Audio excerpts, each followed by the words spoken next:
এসে বলছে, ও রাধে তুমি কাঁদছো কেন, কারণ কি? বলছে মা আমি স্বপ্ন দেখি না। কি স্বপ্ন? আমার হাতের শাখা ভেঙে গেছে, শীতের সিঁদুরকে বা মুছে দিল, ওয়ালে সব ধেনু মরে গেছে। যখন এই কথা বলেছে, জগতে যত বড় দরজা মা হোক না কেন, ছেলের মৃত্যু কি আর মেনে নিতে পারে? এমন কোনো মা আছে? যত মা খারাপ হোক, মা যত খারাপ হোক, ছেলের মৃত্যুর খবর কি মেনে নিতে পারে? মেনে নিলাম এই মা খুব খারাপ, কিন্তু ছেলের মৃত্যুর খবর কোনো মা সইতে পারে না। যখনই শুনেছে জটিলাও কাঁদে রাধাও কাঁদে, এই কাঁদছিস কেন? যে মা আমি একটা ভালো স্বপ্ন দেখলাম, সূর্য দেবের করিলে পূজা, সকলে বিপদ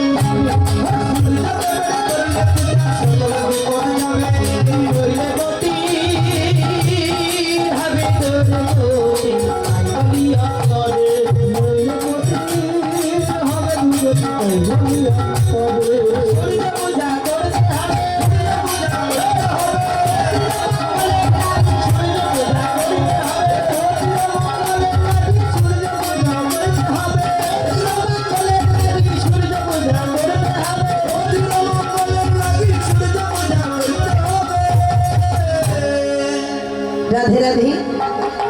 এখন সূর্য পূজার সময় এসে গেছে, তো রাধারানীর সখীরা, তাই না? আছে কি না? আছে। এ ললিতাকে রে, ললিতা আছো? এই যারা যারা সূর্য পূজার জন্য ব্রতী আছে, মানত আছে, আবার কারো কারো মানত আছে আমি নাচবো, এটাও মানত।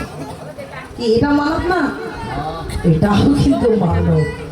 কেউ কেউ ভাবে যে আমি একটু প্রসাদ খাবো, সেটাও মানত। যারা যারা প্রসাদ নেবেন তারাও আসবেন, যারা যারা নৃত্য করবেন তারাও আসুন, যারা যারা সখী হবেন তারাও আসুন। তো সকলেরই নিমন্ত্রণ। কবির জীবের অঙ্গগত প্রাণ, 24 ঘন্টা না খেয়ে থাকা যায় না। ও বলছে কিনা 5 দিন ধরে উপবাস আছে, এটাকে মেনে নেওয়া যায়? এটা অসম্ভব। তো যাই হোক, সূর্য পূজার জন্য আমার রাধারানীর সখীরা সবাই চলে আসুন। আর পূজার জন্য যা যা লাগে বলতে হবে, কি বলা লাগবে? আস্তে আস্তে। ফুল, তুলসী, জল লাগবে, তো ফল লাগবে। আমরা যেহেতু তত্ত্ব জ্ঞানে পৌঁছাই না, তাহলে আমাদের কাছে অনেক কিছু লাগে। আর যারা জ্ঞানী তাদের ঘট লাগে না, পট লাগে না, ফল লাগে না, ফুলও লাগে না, তাদের কাছে এমনিতেই হয়ে যায়। তো আমরা যেহেতু অজ্ঞানী দল, অজ্ঞানী রয়েছি এখানে, তো সবাই মিলে এখন সূর্যদেবের পূজা করব। তো ফুল নিয়ে আসবেন, ফল নিয়ে আসবেন। তো পূজার জন্য রাধারানীর সাজ এবং বস্ত্র ইত্যাদি, তো আপনারা যা কিছু আয়োজন করেছেন কিছু হলেও নিয়ে আসবেন। তো অযদিকে সূর্য পূজার জন্য যখন যাচ্ছে সবাই মিলে, সমস্ত সখীগণ মিলে রাধারানী কি করবেন? রাধারানী কি করেছে? সুন্দর করে সূর্য পূজার কথা যখনই বলেছে, শাশুড়ি বলছে, আই মুক্তি, আমার ঘরে তো কোনো কিছুর অভাব নাই, তাহলে নিয়ে যা, যা যা আছে তুই নিয়ে সূর্য পূজায় যা। এই রাধারানী কি করলেন? তুলসী বচনে সব সখী গণে, তুলসী বচনে সব সখী গণে, তুলসী বচনে সব সখী গণে, তুলসী বচনে সব সখী গণে, বুঝি বার্তা দে, বুঝি বার্তা দে, বুঝি বার্তা দে, বুঝি বার্তা দে, ধীরে ধীরে কলা মাখন রসনা, ধীরে কলা মাখন রসনা, ধীরে কলা মাখন রসনা, ধীরে কলা মাখন রসনা। কি কি রে? ধীরে কলা মাখন রসনা। এই সূর্য পূজায় কি কি লাগে রে?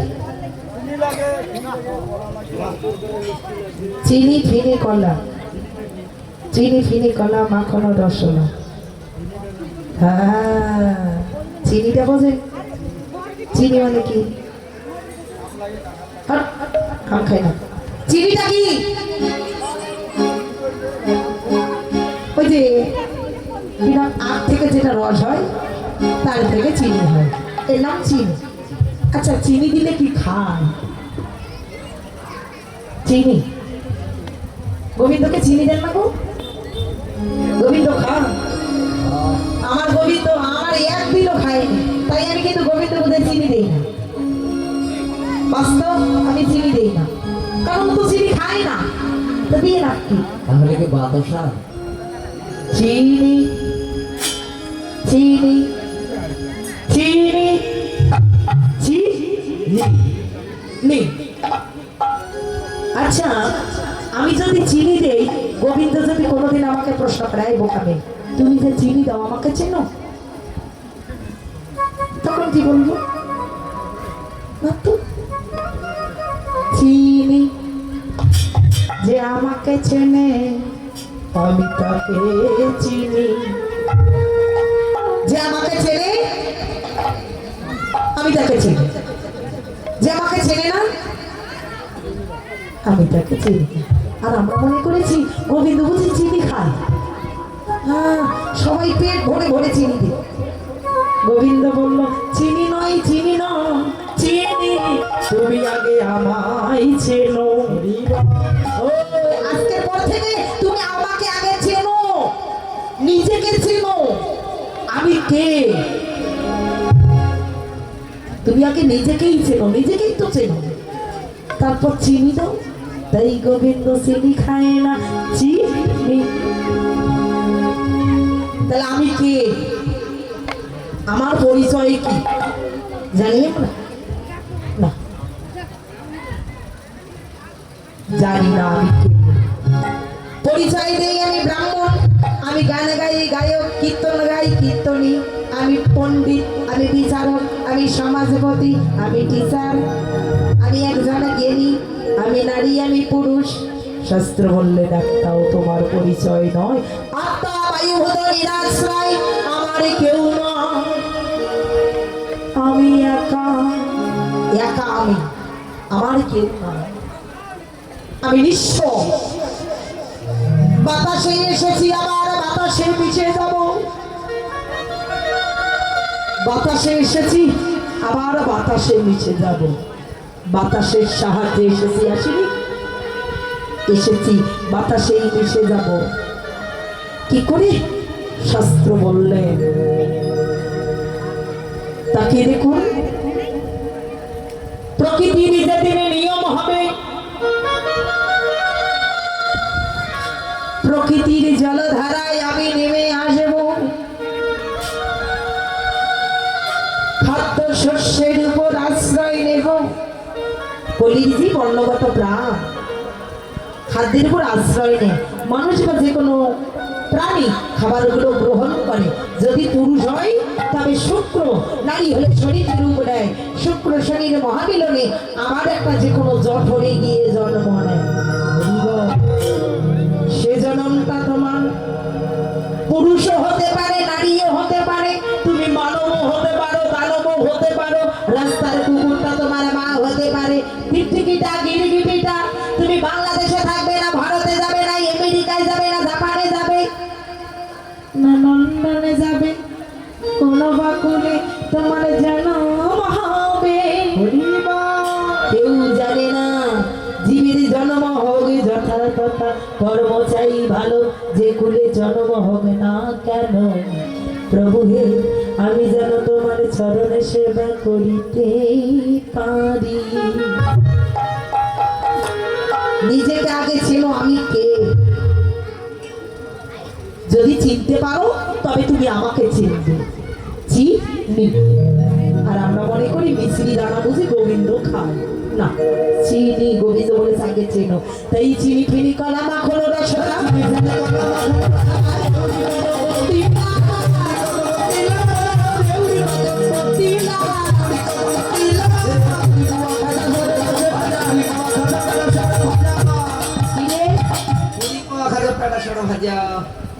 পুরি পোয়া খাজা।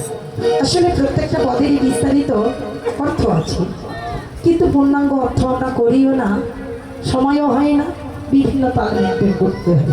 পুরি পোয়াইয়া খাজা, তাহলে পুরি যেটা ময়দা দিয়ে তৈরি করি, আটা দিয়ে করি না মা পুরি, পুরি কি এটা খায় গোবিন্দ? খায় না। তাহলে পুরি পোয়াইয়া খাজা। সাধারণত এই খাজা জিনিসটা অনবস্তু, এগুলো তো সবাই বুঝি না, পুরিটা সবাই বুঝি, যেটা সবাই বোঝে সেটা বলতে হয়। তাহলে পুরি সেটা আটা ময়দা ইত্যাদি দিয়ে বানানো হয়। কি কি দেই? তেল দেই, একটু চিনি দেই, সুন্দর করে মেখে নিয়ে তারপর তেলে ছেড়ে দিয়ে ভেজে নিই। ফুলে ফুলে যায় না, ফুলে যায়। তাহলে চিনি চিনি দিয়ে ইত্যাদি সুন্দর করে তেল দিয়ে ভাজি। আচ্ছা, তেল দিয়ে ভাজলে সেটা কি গোবিন্দ খায় না? গোবিন্দ কি খায়? যেটা প্রেমে গড়া রসে ভাজা, যেটা প্রেমে গড়া ওরে রসে মাখা। আমার গোবিন্দ এই ভাজা, যাহা প্রেমে গড়া রসে ভাজা। আমার গোবিন্দ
প্রেমে নাহি মেলে নন্দনা। তাহলে প্রেম ছাড়া যদি কেউ তৈরি করে গোবিন্দ সেটা গ্রহণ করে না। পুরি পুরি খাজা ছড়া রসে বাজা।